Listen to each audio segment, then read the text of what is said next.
뜻이 이루어지이다 라는 제목으로 함께 말씀 나누기 원합니다. 우리가 하나님 뜻을 잘한다고 생각하지만 사실 하나님의 뜻을 착각하는 경우들이 너무나 많습니다. 기도할 때에 그런 또 착각하는 예들이 많죠. 한 청년이 간절히 기도합니다. 하나님, 이번 회사에 꼭 붙게 해주세요. 그래서 매일같이 기도하고 또 금식하고 눈물로 흘립니다. 이번에 붙게 해주시면 헌금도 많이 하고 지금보다 2배로 열심히 또 교회생활, 신앙생활 하겠습니다. 그런데 그의 기도의 중심을 가만히 살펴보면 하나님, 제 계획이 이루어지도록 도와주세요. 이 청년에게 있어서 기도는 무엇입니까? 하나님 뜻을 묻는 것이 아니라 하나님을 설득하는 시간인 것이죠. 결국 그는 뜻이 이루어지이다 라고 기도하면서 실제로 누구 뜻이 이루어지는 것이죠? 내 뜻이 이루어지기를 간구하고 있는 것입니다. 어떤 사업가가 큰 계약을 앞두고 이렇게 기도합니다. 하나님, 이번 계약 성사되게 해주세요. 이것이 하나님의 뜻인 줄 믿습니다. 그래서 얼마나 믿음이 좋은 고백처럼 들립니까? 사실 실제로 그의 마음속에 이미 결론이 정해져 있는 것이고, 그래서 이건 하나님의 뜻이어야 된다는 것이죠. 그래서 그가 기도하면서 이제 잘 안 되면 하나님의 뜻이, 하나님이 나를 사랑하지 않는다고 그렇게 낭망하고 또 신앙의 방황에 빠지기도 합니다. 그러면서 또 잘 되면 하나님의 뜻으로 또 받아들이기도 하는 것이죠. 그에게 있어서 하나님의 뜻은 무엇입니까? 확인해야 될 대상이 아니라 이미 결정된 욕망을 정당화하는 것에 불과했던 것입니다. 그래서 사실 그의 기도는 그런 것이죠. 하나님, 내 계획, 내 욕망에 하나님이 결제해 주세요. 하나님이 도장을 찍어 주세요. 이 정도 수준의 기도였던 것입니다. 우리가 오늘 말씀에 예수님이 그래서 주의 뜻이 하늘에서 이루어진 것처럼 땅에서도 이루어지이다, 뜻이 이루어지이다 기도할 때 실제적으로 하나님의 뜻을 구하지 않는 경우가 많다는 거죠. 내 뜻이 이루어지기를 간절히 바라고 있지 않습니까? 우리 주님께서 가르쳐 주신 이 주기도문에 있어서 뜻이 이루어지이다 이 기도는 내가 하나님을 움직이고 설득시키는 시간이 아니라 내가 하나님의 뜻에 맞추는 시간, 그것이 바로 기도의 시간이고, 또 뜻이 이루어지기를, 하나님의 뜻이 이루어지기를 우리가 묻고 또 우리의 삶을 수정해야 된다는 것입니다. 그래서 오늘 말씀을 통하여 기도는 하지만 기도하는 우리 성도가 제대로 된 기도, 또 성도의 가장 기도의 기본기가 무엇인지 3가지로 나누기 원합니다. 첫째로 하나님 뜻에 영적으로 내가 무지함을 인정을 해야 됩니다. 우리가 주님 뜻대로 살고 싶다고 말하면서도 문제는 하나님의 뜻을 잘 모른다는 것이죠. 모르기도 하고 잘 분별을 못하기도 하고 또 관심이 없는 분들도 많습니다. 그냥 지성이면 감천인 것처럼 세상의 종교는 다 그렇죠. 내가 지극정성이면 하늘을 움직일 수 있다고 생각하죠. 그래서 우상은 인간의 욕망을 위하여 내가 실을 조종하기 위하여 만들어 놓은 것을 우상이라고 하죠. 그래서 인간이 조종하고 인간의 욕망을 위하여 존재하는 대상이라면 참신이 아닌 것이죠. 그래서 우상에 불과한 것입니다. 우리 신앙이 그 정도 수준이면 위험한 것이죠. 하나님 말씀도 잘 모르고 또 하나님의 뜻을 분별하는 원리도 모르는 경우가 많다는 것입니다. 또 알아도 말씀에 민감하지 않기 때문에 내 양심의 소리를 하나님의 음성으로 착각하는 경우가 있습니다.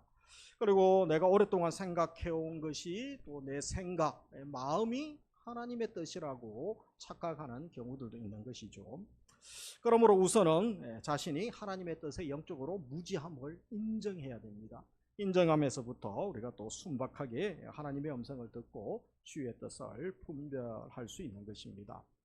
또 내 뜻을 하나님 뜻이라고 주장하기도 하는 것이죠. 참으로 믿는 사람들 중에 안타까운 것은 많은 사람들이 자기 뜻이 하나님의 뜻이라고 착각하고 또 주장하는 경우가 있다는 것이죠.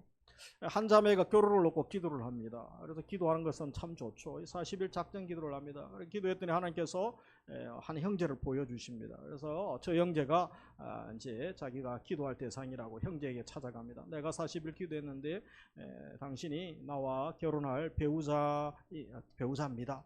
그렇게 나와 결혼해 주세요. 자신 있게 얘기합니다. 그래서 형제가 너무 놀래가지고 저도 40일 작전기도 하겠습니다. 기도했더니 하나님이 또 말씀을 하시죠. 하나님이 내게는 말씀 주셨는데 자매 빼고 다른 자매는 다 된다고 그렇게 말씀하셨다고 이야기합니다. 도대체 하나님의 뜻이 형제 말이 맞을까요? 자매 말이 맞을까요? 내 욕심, 내 생각이 가득 차 있는 가운데 그것을 바꾸지 않는 상황에서 아무리 작전기도를 하고 열심히 기도한다고 한들 올바른 응답을 받기가 결코 쉬운 것은 아닌 것입니다. 그리고 자기 뜻을 하나님의 뜻으로 둔갑시켜서 응답받았다고 달려들면 정말 대책이 없는 것이죠. 그래서 정말 중요한 것은 무엇입니까? 영적 분별력이 대단히 중요합니다. 우리가 주의 뜻을 잘 알고 또 주위에 많은 소리들이 들리죠. 우리 사무엘상 15장에 보면 이제 사울이 범죄하여 결국은 버림받는 사건 아닙니까? 그가 자기 주위에 자기 내면에 많은 소리들이 들리죠. 이 네 가지 소리를 잘 분별해야 됩니다. 짐승의 소리, 백성의 소리, 그것은 뭐죠? 정욕의 소리죠. 정욕의 소리, 또 명예의 소리죠. 그리고 마귀의 소리가, 어둠의 소리가 있습니다. 그러면서 하나님의 음성이 있죠. 성령의 음성을 잘 분별을 해야 되는데 사울도 이것에 넘어지게 되죠. 하물며 우리는 좀처럼 분별하기가 쉽지 않음도 알아야 되는 것입니다. 그래서 정말 무섭고 못 말리는 사람들이 또 있죠. 어떤 사람이냐 하면 제가 기도해 봤는데 제가 집사님 위해서 성도님 위해서 기도해 봤더니 하나님이 이렇게 말씀하십니다. 이런 말 하시는 분들 참 조심해야 되죠. 왜냐하면 그럼 그 대화하는 그 대상은 당신은 나보다 기도 덜 하는 사람이고 나는 하나님과 직통으로 소통하는 사람입니다. 이런 또 뉘앙스를 줄 수 있기 때문에 조심해야 되는 것이죠. 그러므로 하나님 뜻을 알기 위해서 우리 기도하는 사람이 가져야 될 근본적인 태도가 무엇입니까? 내 욕심과 필요를 채우기 위해서 하나님이 무엇을 해줄 것인가? 그것에 대하여 우리가 관심 갖는 것보다 더 중요한 것이 무엇입니까? 하나님 뜻을 이루기 위하여 내가 어떻게 쓰임받아야 하겠습니까? 먼저 묻고 기도하는 것인 줄 믿습니다.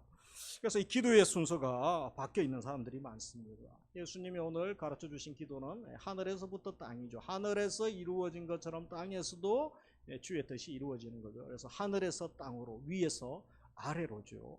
그러나 대부분의 많은 사람들은 기도의 방식이 내가 하나님을 설득시키고 움직이려고 하죠. 그래서 땅에서 하늘로, 땅에서 위로 향하는 경우가 많습니다. 그것이 무엇입니까? 이 땅에서 내가 계획한 나의 뜻도 하나님이 좀 받아주고 따라줬으면 좋겠습니다. 이렇게 하나님을 설득시키려고 금식하고 작정하고 그렇게 철회하면서 기도하고 있다면 점검해 봐야 되죠. 이미 우리의 기도 순서가 빗나가고 있다는 것입니다. 그래서 하나님께서 내 문제, 내 욕망을 해결해 주는 분으로 생각하고 있습니까? 성령님이 나의 야망을 이루기 위한 도구로 생각하고 있다면 크게 잘못 생각하고 기도하고 있는 것입니다. 그러므로 하나님의 뜻에 영적으로 무지한 자신을 발견하고 하나님의 크고 넓은 뜻을 이해하기 위해서 우리가 노력을 해야 되는 것입니다. 신앙 서적들도 필요하죠. 여러분 서적도 많이 읽으시기 바랍니다. 요즘 뭐 책을 1년에 우리나라 사람 10권 읽나요? 한 달에 한 권도 잘 읽지 않는다고 그렇게 하죠. 그래서 우리 교인들은 매일 성경이라도 하니까 한 달에 12권은 1년에 12권을 읽지 않습니까? 뭐 더 읽어야 되죠. 성경 읽고 또 통독하고 필사하고 또 129절 암송하고 특별히 제자훈련, 사역훈련을 통하여 말씀의 사람 또 말씀으로 충만하여서 이 분별력을 키우는 것이 대단히 중요한 것입니다. 큐티를 통하여 말씀 묵상하고 적용하는 그런 훈련들을 또 우리가 소홀히 할 수 없는 것이죠. 그러면서 두 번째 나눌 것은 이미 알려주신 하나님의 뜻을 이해하는 것입니다. 하나님의 뜻의 무지함을 깨달은 사람들, 그리고 하나님 뜻대로 내가 살고 싶습니다, 이런 소망이 있는 사람들은 아버지 뜻에 무관심할 수가 없습니다. 그래서 하나님 뜻을 알고 싶고 배우고 싶고 그런 거룩한 또 소망이 생기게 되죠. 로마서 12장 2절에 무엇이라고 합니까? 너희는 이 세대를 본받지 말고 오직 마음을 새롭게 함으로 변화를 받아. 같이 읽습니다. 하나님의 선하시고 기뻐하시고 온전하신 뜻이 무엇인지 분별하도록 하라. 그래서 하나님의 뜻이죠. 선하시고 기뻐하신 온전하신 뜻. 분별하기 전에 세상을 본받지 말라. 또 마음의 변화를 받아라 그렇게 말씀합니다. 우리가 살아가는 이 세상 보면 하나님의 뜻과 또 마귀의 생각들, 뜻들이 뒤엉켜 있죠. 그래서 무엇이 하나님 뜻이고 또 무엇이 사탄의 뜻인지 구별하기가 쉽지 않은 것을 봅니다. 그러면서 우리가 단지 그냥 하나님의 뜻이 이루어지기를 원합니다. 이렇게 기도하는 수준은 막연히 기도하는 것은 아무 의미가 없는 것이죠. 그래서 내 기도만 하는 것이 아니라 우리가 구체적으로 하나님의 뜻이 무엇입니까? 알려주세요. 이렇게 우리가 먼저 기도를 해야 되는 것입니다.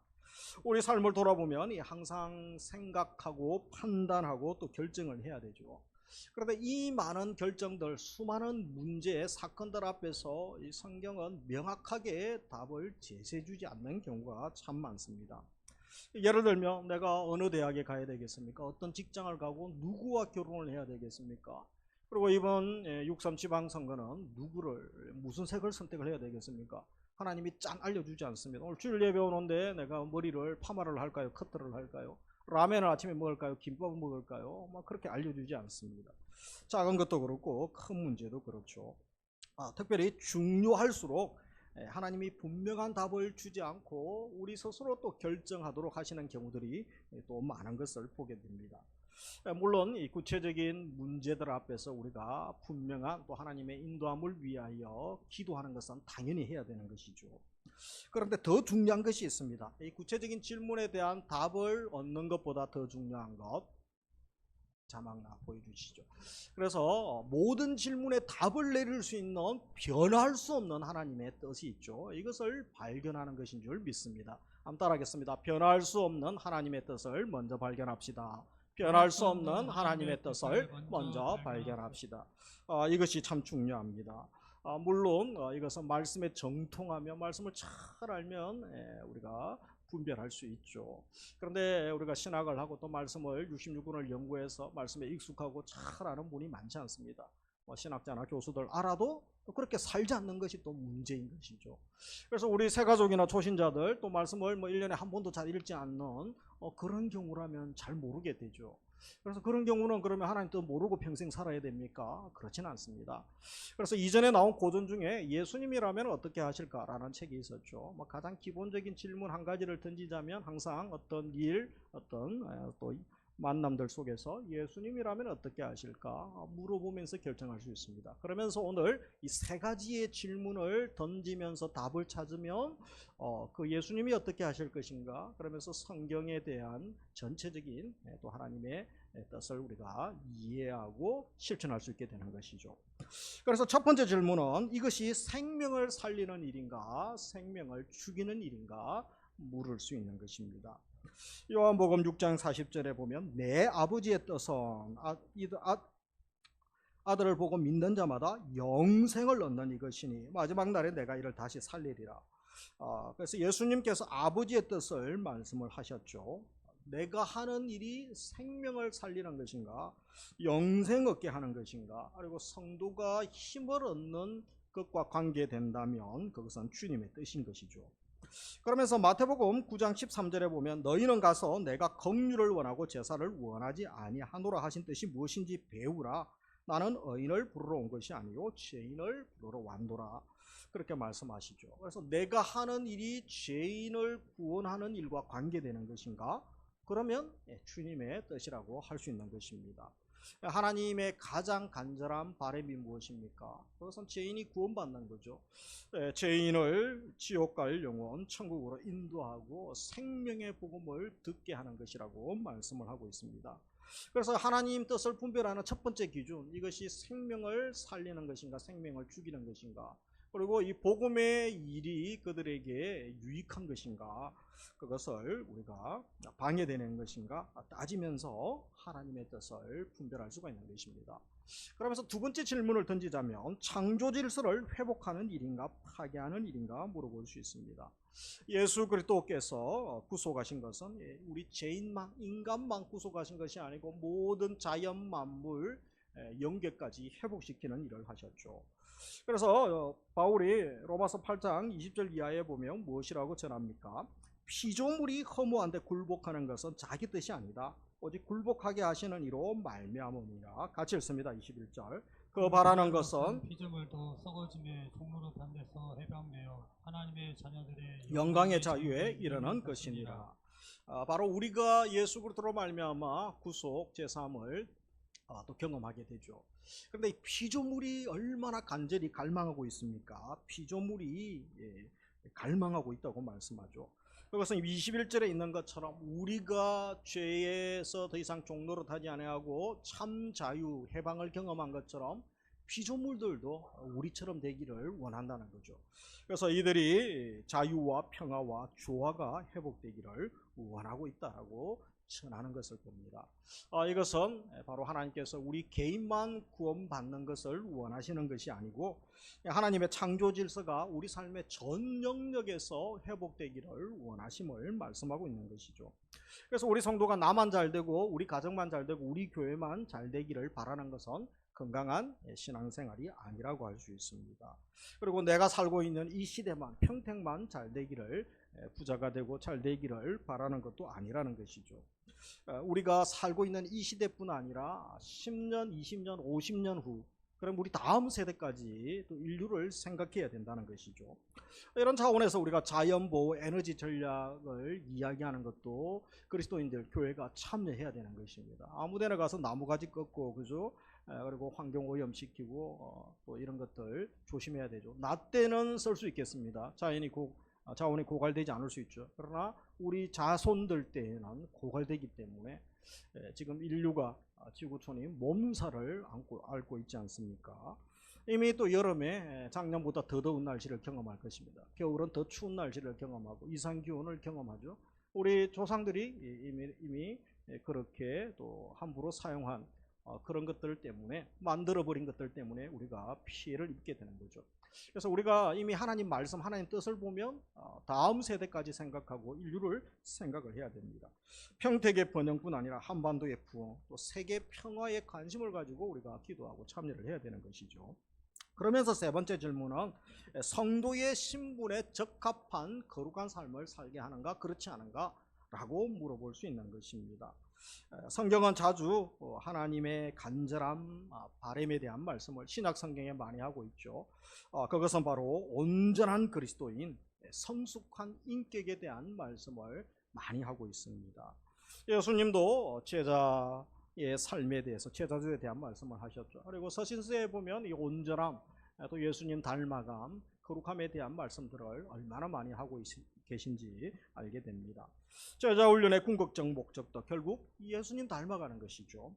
그래서 하나님의 뜻이 신약 성경에는 어떤 것들이 있습니까? 데살로니가전서 5장 3절 같이 읽습니다. 하나님의 뜻은 이것이니 너희의 거룩함이라 곧 음란을 버리고. 그래서 하나님의 뜻을 분명히 알려줍니다. 너희가 거룩함. 이미 우리가 하나님의 교회죠. 걸어다니는 성전이라고 했습니다. 건물 성전은 없어졌죠. 그래서 이제 성전이신 주님이 우리 속에 오셨기 때문에 우리가 성전이고 교회가 성전이고 함께 예배드리는 이곳은 엄밀한 의미에서는 예배당이라고 할 수 있는 것이죠. 그래서 하나님이 거룩하시기 때문에 우리도 거룩함을 추구해 나가야 되는 것입니다. 걸어다니는 하나님의 성전으로 우리가 늘 거룩을 선포해야 되는 것이죠. 그러면서 또 하나님의 뜻이 무엇이 있습니까? 데살로니가전서 5장 15절 이하에 보면 항상 기뻐하라, 쉬지 말고 기도하라, 범사에 감사하라 같이 읽습니다. 이것이 그리스도 예수 안에서 너희를 향하신 하나님의 뜻입니다. 그래서 참 쉽지 않은 말씀이죠. 하나님의 뜻이 그죠? 항상 기뻐하라. 여러분 사람 죽여놓고 기뻐하는 사람들이 있죠. 조폭들, 나쁜 사람들. 그래서 이 항상 기뻐하기 전 전제가 15절입니다. 항상 선을 따르라. 선을 늘 행해야 됩니다. 그런 사람들이 기뻐할 수 있는 거죠. 그리고 쉬지 말고 24시간 365일 또 기도하고 범사에 감사하는 수준까지 이것이 분명히 하나님의 뜻이다 라고 말씀하는 것입니다. 예수님의 피값으로 사신 교회 우리가 성도가 거룩한 삶을 살게 하고 또 예수님의 인격을 닮아가는 것, 그 일에 헌신하고 그 일에 관심 갖는 것이라면 하나님이 기뻐하시는 뜻이라고 말씀하죠. 그러므로 뜻이 이루어지다라고 기도하는 사람들은 제일 먼저 하나님의 뜻이 무엇인지 물어야 되죠. 그리고 변함이 없는 하나님의 기준, 그것을 우리가 알고 잣대를 세워가야 되는 것입니다. 그것은 세 가지 질문을 통하여 우리가 정리할 수 있죠. 그래서 생명되는 것인가, 복음 전거에 유익한 것인가, 그리고 또 한 가지가 창조 질서를 회복하는 것인가. 이것 때문에 예수님이 생명까지 거시지 않았었습니까? 그리고 예수님 닮은 거룩, 성화를 이루는 일인가 물어봐야 됩니다. 지금 내가 이 세 가지 질문에 어떤 일을 하고 있습니까? 어떤 만남 가운데 있습니까? 그렇습니다 라고 하면 제대로 하나님의 뜻을 알고 가고 있는 것입니다. 그 길을 가다가 지금 내가 흡족하지 않은 결과가 있을 수도 있습니다. 오히려 반대의 결과가 있을 수도 있죠. 그러나 내가 하나님의 뜻을 알고 그 길을 가고 있다면 결코 좌절하거나 낭망하지 않을 수가 있는 거죠. 왜냐하면 제대로 된 길을 가고 하나님이 기뻐하는 일을, 그 뜻을 행하고 있는 중이기 때문이죠. 나중에 하나님이 역전시키시고 또 나중에 하나님께서 칭찬하시고 격려해 줄 것을 안다면 잠깐 당하는 고난, 좁은 길, 십자가의 길, 장차 임할 영광, 로마서 8장에 있다고 하죠. 그것을 기대하며 기도하면서 우리가 또 살아갈 수가 있는 줄 믿습니다. 그러면서 크게 세 번째, 하나님의 뜻을 수시로 묻는 훈련을 우리가 해야 되는 것입니다. 하나님의 뜻의 무지함을 고백하죠. 그리고 근본적인 하나님의 뜻이 무엇인지 궁금해하고 또 배우기를 힘씁니다. 그러면 매사에 구체적으로 하나님의 뜻에 대하여 관심을 가지게 됩니다.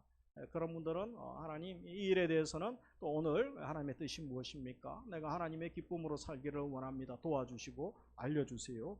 기도할 수밖에 없는 것이죠. 그런데 우리가 신앙 연수가 오래되고 또 성숙된 사람이라 할지라도 이런 훈련이 잘 되어 있지 않는 사람이 있을 수 있습니다. 수시로 때마다 하나님께 묻는 훈련이 되어 있지 않는 사람은 일순간에 어떤 일들이 생길 때, 어떤 문제에 일에 부딪힐 때 무엇이 작동합니까? 자기의 감정이 작동하죠. 자기의 과거의 경험, 자기가 배운 거짓된 지식, 거짓 교사들이 알려준 지식이 작동하면서 하나님의 뜻과 하나님의 나라와는 거리가 먼 결정을 하기가 쉽다는 것이죠. 이 잘못된 결정을 내리게 된다는 것입니다. 예수님도 십자가 지시기 전에 어떤 기도를 하십니까? 마태복음 26장 39절에 보면 나의 원대로 내 아버지여 만일 할만하시거든 이 잔을 내게서 지나가게 하옵소서. 같이 읽습니다. 그러나 나의 원대로 마시옵고 아버지의 원대로 하옵소서. 그래서 내 뜻대로 마시고 아버지의 뜻대로 하옵소서. 예수님이 하나님의 뜻을 다 알고 계셨죠. 그래도 인간적으로 아버지의 뜻을 감당하는 것은 결코 쉽지 않았습니다. 그래서 기도하시는 거죠. 예수님이 기도하셨다면, 하나님의 아들이 기도하셨다면 하물며 우리는 얼마나 연약하고 무지합니까? 더더욱 기도하고 아버지께 물어봐야 되는 것입니다. 우리는 가만히 있으면 거룩해집니까? 가만히 있으면 하나님 뜻을 잘합니까? 그렇지가 않습니다. 오늘 주일 예배 드리러 오실 때도 가만히 있다가 그냥 일어나서 바로 그냥 예배 오신 것 아니죠. 세수하시고 거울 보고 막 너무 놀라시지 않습니까? 일어나면. 그래서 화장도 하고 머리도 단장하고 또 옷도 또 예쁘게 입고 멋지게 입고 그렇게 오시게 되는 것이죠. 늘 자신을 가꾸어야 됩니다. 하물며 우리가 하나님의 뜻도 그렇게 되는 것이죠. 그래서 이 가만히 있으면 하나님의 뜻을 잘 알지 못합니다. 오히려 하나님의 기준 따라 작동하는 것이 아니고 내 경험, 내 기준, 또 내 정욕과 욕망 따라 작동하고 주위에 있는 세상 사람들이 하는 대로 따라하게 되죠. 그래서 사람들 만날 때 주위에 있는 사람들은 어떻게 합니까? 어떤 것 따라 결정하죠? 내 품격에 손상되는 거 아닌가? 자존심 상하는 것 아닌가? 또 내게 돈이 되는가? 내게 이익이 되고 내게 또 유익한 사람인가? 그런 만남, 그런 일들을 우리가 결정하기 쉽다라는 것이죠. 직장을 선택할 때 사람 사귈 때 어떻습니까? 내게 유익되는 사람인가? 내게 또 연봉이 얼마나 올라가는 것인가? 이런 것이 결정 기준이죠. 그것은 주위에 있는 사람들, 예수님과 관계없는 사람들도 다 그렇게 하는 것입니다. 그래서 우리는 억지로라도 하나님의 뜻을 묻는 훈련들, 또 하나님의 뜻을 묻는 이 훈련들이 그런 모임에 나를 억지로라도 올가매게 하는 것, 이 거룩한 모임에 자신을 올가매는 것은 대단히 중요한 것입니다. 가만히 있으면 죄인의 본능, 욕망을 따라 행동할 수밖에 없기 때문에 그렇죠. 그래서 하나님의 분명한 기준을 우리가 세우는 훈련을 해야 됩니다. 이렇게 예배 드리는 것도 대단히 중요하죠. 그러나 주일날 예배만 드려가지고 되지 않습니다. 그래서 우리가 계속해서 우리 무의식 세계가 지배하도록, 말씀이 나를 지배하고 성령이 무의식 세계까지 지배하도록, 그저 갑자기 이제 어떤 일을 당할 때 평소에 습관이 되고 익숙한 대로 말을 하고 행동을 하지 않습니까? 그래서 그것이 바꾸는 것은 대단히 많은 훈련과 또 혹독한 그런 연습들이 필요한 것이죠. 어떤 결정을 해야 더 많은 사람을 생명으로 인도하는 것인가 물어봐야 되죠. 어떻게 하면 죄인을 구원하고 온전한 삶을 살게 하는가, 그리고 어떻게 하면 하나님의 거룩하심과 진실함을 드러내는가, 끊임없이 매일 매순간 하나님의 뜻을 묻고 하나님의 관심이 무엇인지 물어봐야 됩니다. 그리고 부단한 연습, 훈련이 필요합니다. 가만히 있으면 되지 않는다는 거죠. 그래서 우리가 먼저 고백할 것은 하나님, 내 스스로 주의 뜻을 알 수 없고 내 스스로 매사에 그리고 또 무의식의 세계 가운데 갑자기 닥치는 일 가운데 하나님의 뜻을 알고 하나님이 원하시는 대로 내가 판단하고 결정할 수 없습니다. 고백하는 것이죠. 그러면서 우리가 그런 거룩한 모임에 가입하고 계속해서 또 훈련을 받아야 되는 것입니다. 그것이 제자훈련, 사역훈련이죠. 우리 교회가 평신도 훈련을 3년, 4년 동안 하면서 도와줄 수 있습니다. 그런다고 다 되는 것은 아닙니다. 끝나면 그냥 과거로 빨리 돌아가는 사람도 있죠. 그러나 그것을 하면 한 걸음 한 단계 변화되고 배우게 되면서 이제 평생 성령님이 교사가 되셔서 그를 지도하고 바꾸고 변화시키는 그런 단계까지 가게 되는 것입니다. 그래서 이 거룩한 생각을 가지게 되고 그것을 알게 되고 그리고 습관이 되죠. 거룩한 습관이 되어서 이제 무의식의 세계도 나를 말씀이 지배하고 하나님의 뜻이 나를 지배하고 그렇게 결정하고 행동할 수 있는 수준까지 나아가게 하는 것, 이것은 피나는 훈련과 또 노력이 필요한 것입니다. 오늘 2부 예배 드리시는 분들에게는 매일 매순간 하나님의 뜻을 묻고 또 성령님이 인도하시고 통치해 주시는 은혜가 있기를, 은혜를 부어주시기를 주의 이름으로 축복합니다. 그리고 우리가 거룩한 모임에 억지로라도 이렇게 오십시오. 그래서 오늘 고기 파티 할 때도 오시고 사랑방 전도회 코인원에도 오시고 큐티 나눔할 때도 오고 그죠? 기도회도 주중에도 기도회 오시고 또 다니엘 기도회 청년들 첫날부터 금요일 은혜 많이 받고 화요일 토요일 어제도 은혜 받고 그죠? 오늘도 저녁에 우리 성도님들도 온라인으로 현장에 또 참석하실 수 있습니다. 그렇게 함께 나 자신을, 우리 자녀들을, 우리 가정이 거룩한 모임에 가입하는 거죠. 여러분, 거룩하지 않는 모임이 세상에 얼마나 많습니다. 지금도 주일날 예배 드리지 않고 들로산으로 또 뭐 어떤 목적 가지고 사는 분들이 얼마나 많습니까? 그것은 하나님의 뜻과 관계없는 삶을 살아가는 것이죠. 그 결과는 자명하기 때문에 우리가 그 길을 가지 않는 것입니다. 말씀을 맺습니다. 하나님의 뜻을 구하는 자들이 가져야 할 기본적인 자세가 무엇입니까? 먼저 내 생각이 틀릴 수 있음을 인정하는 것이죠. 그래서 절대 기준인 말씀이, 하나님 말씀이 세워줄 수 있도록 말씀에 우리가 귀 기울이고 관심을 가지는 것입니다. 그러면서 항상 주님의 뜻을 변하지 않는 분명한 또 기준을 가지고 물어봐야 되는 것입니다. 예수님이라면 어떻게 하실까? 그러면서 또 이 세 가지 질문을 물어볼 수 있는 것이죠. 그러면서 은혜 주시면 점점 말씀을 알면서 이제 말씀의 절대성 위에 서면 우리가 주의 뜻을 분명히 분별하고 또 순종할 수 있습니다. 생명을 사랑하는 것인가? 창조 질서를 회복하고 하나님의 성도의 거룩과 관계되는 것인가? 물어볼 수 있는 것입니다. 마지막으로 주님 마음 갖는 것이 우리의 평생의 소원되기를 원합니다. 주님 뜻이 이 땅에 이루어지기를 바라는 사람, 결국은 주의 마음을 알게 하시고 주의 사람을 알게 하여 주옵소서. 내가 주님 닮기 원합니다. 주님 더 사랑하기 원합니다. 또 주님의 기쁨으로 살기 원합니다. 그래서 생각에도 주님 뜻에 맞추고 주님의 기쁨이 되려고 하죠. 말과 행동, 결정하는 것 하나하나 작은 것부터 더 성령께 민감할 수밖에 없습니다. 여러분, 또 10와트밖에 되지 않는, 5와트밖에 되지 않는 지하실에 그죠? 어두컴컴한 곳에 그 희미한 전등을 켜면 그렇게 창틀에 닦아도 그죠? 먼지가 하나도 없는 것처럼 보이죠. 근데 햇빛이 들어오면 그죠? 그렇게 청소하고 닦았는데 그죠? 먼지가 얼마나 많은 것이 깨끗하지 않는 테이블 창틀을 보게 되는 것이죠. 우리가 진리의 빛 앞에, 성령님 앞에 더 노출되고 더 깊은 교제 가운데 가면 우리의 모든 것이 분명히 드러나게 되는 것입니다. 한 주간 주의 뜻 알기를 사모하시고 거룩한 모임의 날을 억지로라도 올가매셔서 내 영이 살고 자녀가 살고 가정이 살고 우리가 주님의 기쁨으로 살아가는 은혜를 주시기를 주의 이름으로 축복합니다. 네. 우리 오늘 말씀을 잘 또 반영하고 있는 찬양이 하나 있습니다. 함께 찬양 부르며 나아가기 원합니다. 주님 마음 내게 주소서.